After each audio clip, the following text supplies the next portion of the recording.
Gumana na ang escalator ng MRT sa Taft Avenue sa Maynila. Nasa 10 katao ang nasugatan nang ito ay magkaaberya kahapon. Si Bernard Ferrer sa Balitang Pambansa Live. Bernard? Muling binuksan sa mga commuter ang nagkaaberyang escalator sa MRT3 Taft Avenue Station.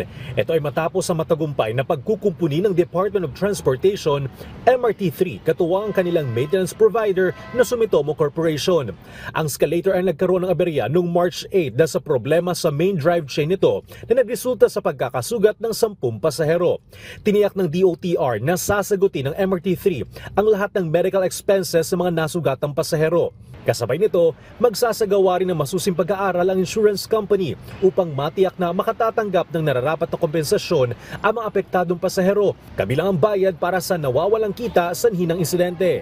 Patuloy ang commitment ng DOTR na paigtingin ang kaligtasan, kaginhawaan at kalidad ng serbisyo sa pamamagitan ng hakbang para sa privatization ng transportation infrastructure tulad ng MRT3. Layunin nitong mapabuti ang karanasan ng mga commuter at maiwasan ang ganitong uri ng insidente sa hinaharap. Hinihikayat ng MRT3 ang publiko na agad i-report ang anumang insidente, aberya o reklamo sa kanilang hotline na 0995-7363-129.